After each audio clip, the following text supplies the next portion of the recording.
नमस्कार दोस्तों यदि आप माइग्रेन से पीड़ित हैं तो आप जानते हैं कि माइग्रेन में होने वाला सिर दर्द बहुत तकलीफदायक होता है। माइग्रेन एक प्रकार का सिर दर्द है जिसमें सिर के दोनों या फिर एक और रुक रुक कर भयानक दर्द होता है। माइग्रेन 2 घंटे से लेकर कई दिनों तक बना रहता है। माइग्रेन सिर दर्द दूसरे सिर दर्द की तुलना में अधिक होता है। माइग्रेन मूल रूप से न्यूरोलॉजिकल समस्या है और शरीर में कुछ न्यूरोट्रांसमीटर का उत्पादन भी माइग्रेन का कारण हो सकता है। माइग्रेन के समय दिमाग में रक्त का संचार बढ़ जाता है जिससे कि व्यक्ति को तेज सिर दर्द होने लगता है। तो दोस्तों बात की जाए कि माइग्रेन का दर्द कैसा होता है, तो दोस्तों माइग्रेन के मरीज़ माइग्रेन के दर्द का वर्णन कुछ इस प्रकार करते हैं, जैसे कि सिर में कंपन महसूस होना यानी कि पल्सेटिंग, सिर धड़कता हुआ महसूस होना यानी कि थ्रोबिंग पेन, और ऐसा महसूस होना कि छोटे छोटे छेद हो रहे हो जिसे कि हम परफोरेटिंग पेन कहते हैं। साथ ही साथ बहुत तेज़ दर्द होना या फिर एकदम निर्बल कर देने वाला दर्द होना। ये एक गंभीर निरंतर दर्द की तरह भी महसूस हो सकता है। दर्द हल्का शुरू हो सकता है लेकिन उपचार न करने पर मध्यम से गंभीर हो जाता है। माइग्रेन का दर्द सबसे अधिक माथे को प्रभावित करता है और ये आमतौर पर सिर के एक तरफ होता है, लेकिन ये दोनों तरफ भी हो सकता है या एक से दूसरी तरफ शिफ्ट हो सकता है।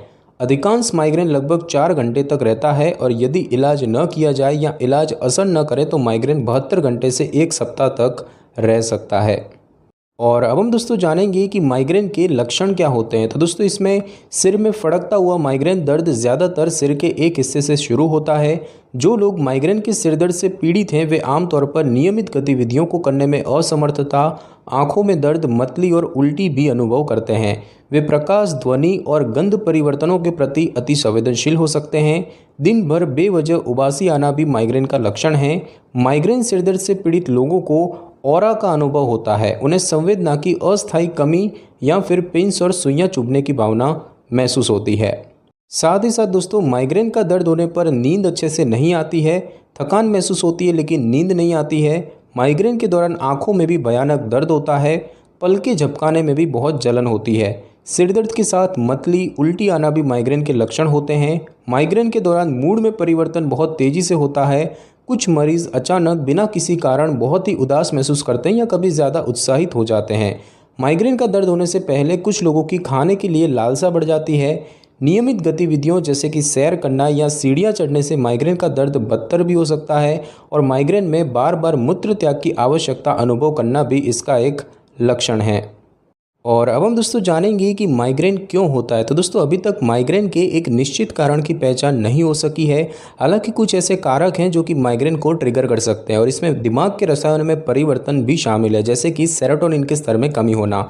माइग्रेन को ट्रिगर करने वाले कारकों में तेज़ प्रकाश, गंभीर गर्मी, निर्जलीकरण, महिलाओं में हार्मोन परिवर्तन जैसे कि पीरियड्स, प्रेगनेंसी या रजोनिवृत्ति के दौरान प्रोजेस्टेरोन या एस्ट्रोजन में उतार चढ़ाव, अत्यधिक तनाव, तेज़ आवाज़, तीव्र शारीरिक गतिविधि, भोजन स्किप करना, नींद के पैटर्न में बदलाव होना, कुछ दवाओं का उपयोग जैसे कि गर्भ निरोधक गोलियां या नाइट्रोग्लिसरीन, असामान्य गंध, कुछ खाने की चीज़ें, सिगरेट पीना, शराब पीना या फिर सफ़र करना जैसे कारक शामिल है। दोस्तों यदि आपको माइग्रेन होता है तो आपके डॉक्टर आपको एक सिरदर्द नोटबुक रखने के लिए कह सकते हैं। ये लिखकर कि माइग्रेन शुरू होने से पहले आप क्या कर रहे थे, आपने क्या खाया था और आप कौन सी दवाएं ले रहे थे। ये आपके ट्रिगर्स को पहचानने में इससे मदद मिल सकती है। और अब हम दोस्तों जानेंगे कि माइग्रेन से कैसे बचें। तो दोस्तों माइग्रेन को रोकने में कुछ प्रयास आपकी मदद कर सकते हैं, जैसे कि ये जानने की कोशिश करें कि आपको माइग्रेन किससे ट्रिगर होता है और उन चीज़ों से बचें।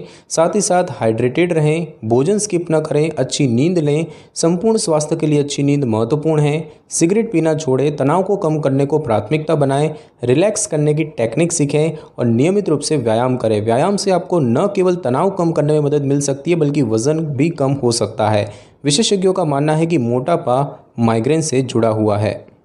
और अब हम दोस्तों जानेंगे कि माइग्रेन की जांच कैसे की जाती है। तो दोस्तों अगर आपको माइग्रेन है या आपके पारिवारिक इतिहास में माइग्रेन रहा है तो न्यूरोलॉजिस्ट आपके माइग्रेन का निदान आपके मेडिकल इतिहास, लक्षण, शारीरिक और स्नायुविक परीक्षण के अनुसार करेंगे। अगर आपकी स्थिति असामान्य और जटिल है या आपका दर्द एकदम अपने आप बढ़ जाता है तो डॉक्टर आपको और भी परीक्षण कराने की सलाह देंगे, जिससे कि वो आपके होने वाले दर्द के संभावित कारणों का पता लगा सके।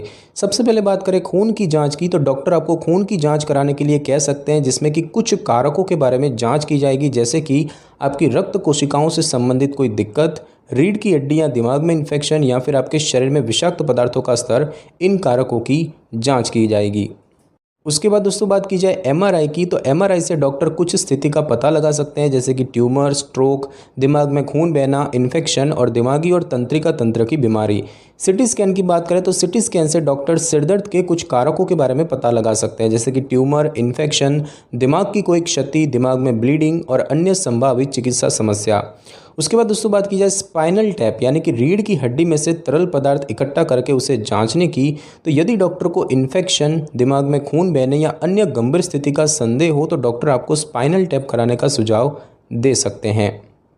और अब हम दोस्तों जानेंगे कि माइग्रेन का इलाज क्या होता है। तो दोस्तों माइग्रेन का इलाज उसके लक्षणों को और भविष्य में माइग्रेन अटैक को रोकने में मदद कर सकता है। बहुत सारी दवाएं माइग्रेन के इलाज के लिए उपलब्ध है। कुछ दवाएं अक्सर अन्य बीमारियों का इलाज करती है, जिससे कि माइग्रेन के दर्द में राहत या फिर उसे रोकने में मदद मिलती है।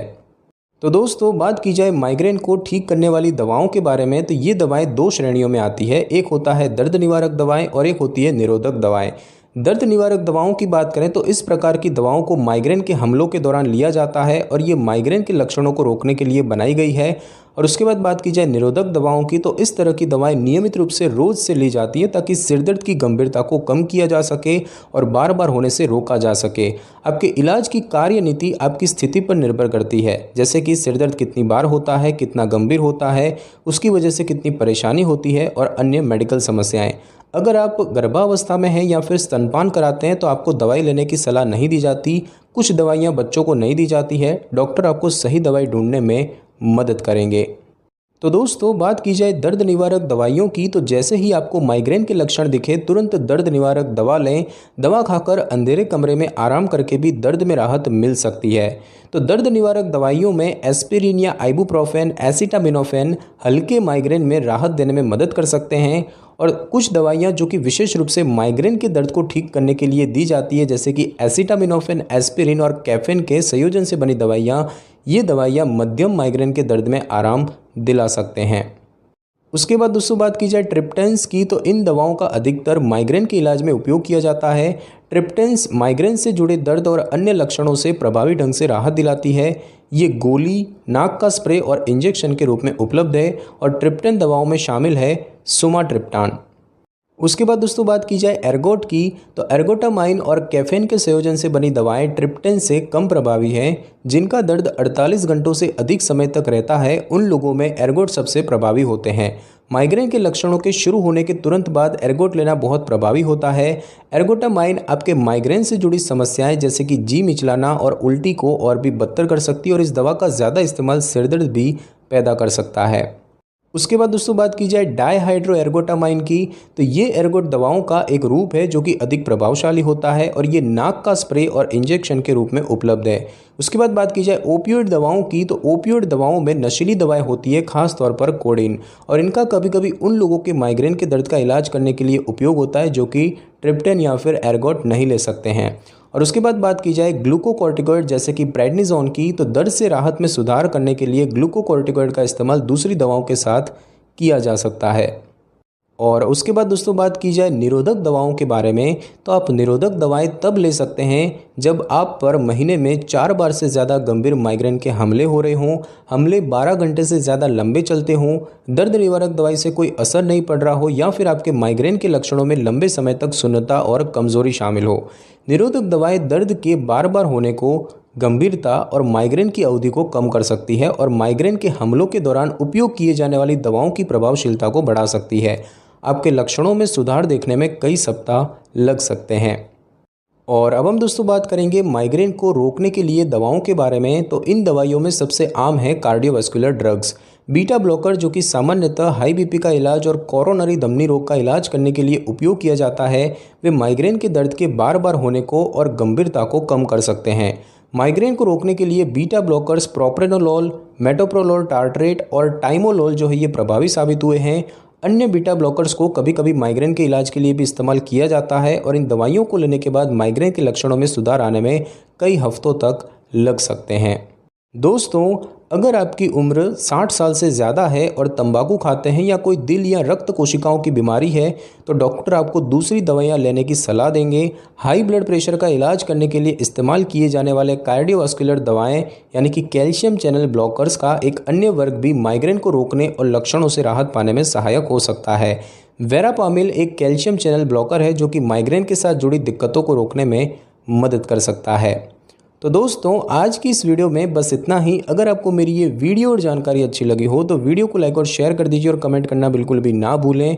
और अगर आप हमारे चैनल पर नए हैं तो चैनल को कर लें सब्सक्राइब और बेल आइकन के बटन को ज़रूर क्लिक कर लें ताकि मेरी नई वीडियो की नोटिफिकेशन सबसे पहले आपको मिल सके।